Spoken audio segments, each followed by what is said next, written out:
Hi, and welcome to Three Questions with Kyle with us from the Hampshire Strategic Marketing. Kyle, welcome to the show today, bud. Good to be here again, man. So Kyle, I asked you to come on the show today to talk a little bit about SEO, because I remember when I first started Friends of Kevin, I didn't understand SEO at all, bud. And I was doing Friends of Kevin event tonight and wondering why no one was finding me. And I'm like, oh, wait, I need to say networking event, something people would actually be looking for and not going, if you don't know who Friends of Kevin is, why would you ever be searching for it, right?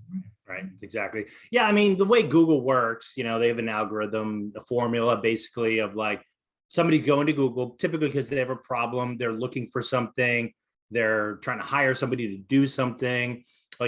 For our business, we work with a lot of businesses in the trades, paving companies, landscapers, roofers, siding companies. I talked to a windows company today down in Connecticut, as an example. And essentially, for any business, you got to think about, what is my ideal customer going to Google and what are they typing in, right? And there's advanced ways that we can figure out exactly what those keywords are. Essentially, it's kind of based on the keyword. Everything in Google is keyword based or search intent based. What is the person looking to do? Are they looking to get their driveway paved? Are they looking for a networking event? Are they looking for new windows? What are they searching for, right? And when you do that search, there's a few different ways you can show up on that front page of Google. There's a paid ads that you'll see up at the top and the very bottom of the page. Then there's the local searches. If it's a local based search, like networking groups near me, paving company near me, then you'll see three businesses in the Maps pack, the Google Maps 3-pack. That is part of SEO in this day and age, especially for a local service area based business. Really important to have that Google business page, have it optimized, have it linked up to your website, have various things going on there. And then below that, you'll see the website listings, right? That's when we're talking about traditional SEO.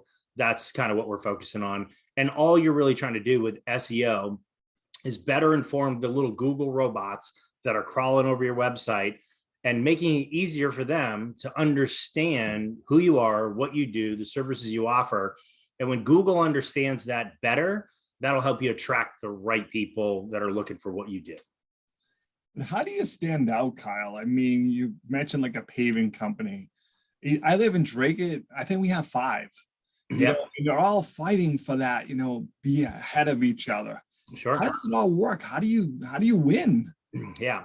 I mean, we've got paving clients. We've got paving clients in 23 different states across the country. And we've been working with those guys specifically for 10 plus years. One of our initial clients, they were about a $750,000 a year paving company. Every year they've been working with us, they've grown 40, 50, 60, 70%. 2020, they hit 6.2 million. Last year, they hit 7 million. Pretty phenomenal growth.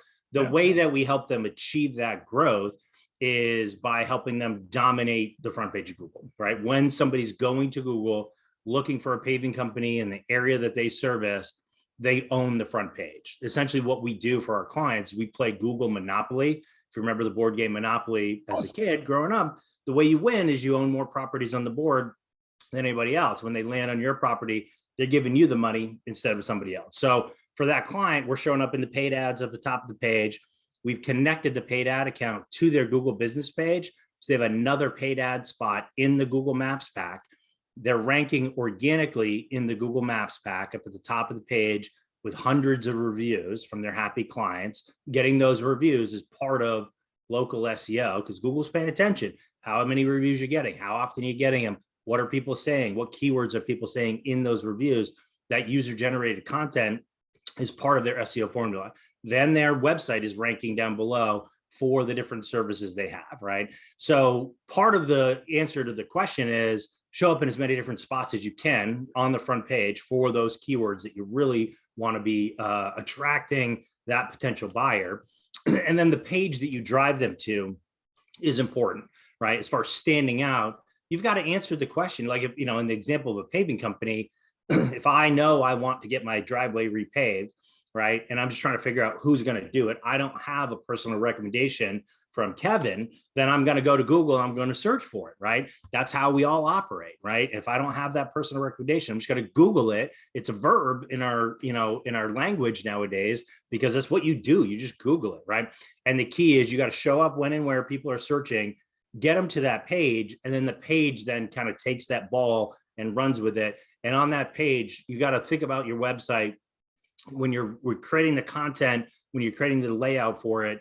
You want to create it for two different audiences. One is Google, the Google robots. So Google understands who you are, what you do, the services you offer, where you offer them. And then, also for the end consumer that you're trying to convince to choose your paving company over somebody else.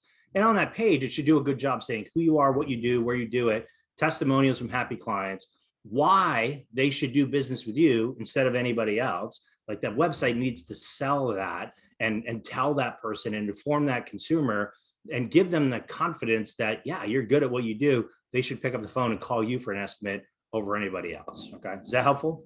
Yes, super. But when we talk about paid advertisements, people step back like, geez, that sounds expensive, Kyle. Sometimes it really can be, right? Depending on what we're trying to get. Yeah, with Google Ads, it's a tool in the toolbox. And the way I look at paid ads, Facebook ads, SEO websites, they're all different tools in your internet marketing toolbox. Not every tool is right for every job, right? For a paving contractor, for a roofing contractor, windows and siding contractor, businesses typically where the initial transaction size is pretty large, or it's a recurring type business, like a cleaning company. Like if you get a cleaning, client, whether residential or commercial, it could be hundreds, if not thousands of dollars a month on a recurring basis, right? So it's a math thing. First of all, the transaction size needs to be big enough for it to make sense for you to run paid ads, right? Because if it costs you $50 to get a lead, but that lead could turn into a $10,000 job, that's no brainer money. Like our paving contractors that are putting in $1,000, $2,000, $3,000 a month are turning those leads into, and they're getting 40, 50, 60 leads a month. They're closing a pretty good percentage of those into clients that are worth 10, 15, 20, commercial jobs, 60, 100, 150 grand. It's no brainer math. Like we had a client in the first 6 weeks of running his paving ads, his ad campaign for his paving business, he closed 123 grand in business off of about $1,000 in ad spend. Like not a bad month right there, right? But for like a upholstery cleaning business where the average transaction size is $100 and then there's no back end to that business, like the math is not going to make sense for him to use paid ads. That's where I'd more likely focus on the local SEO and website stuff. Makes sense. So Kyle, what's the best way for people to reach out to you? How can they learn more?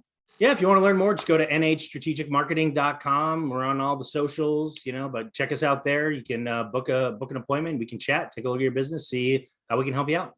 Beautiful. Kyle, appreciate you coming on the show. And as always, thanks for being my friend. My pleasure, brother.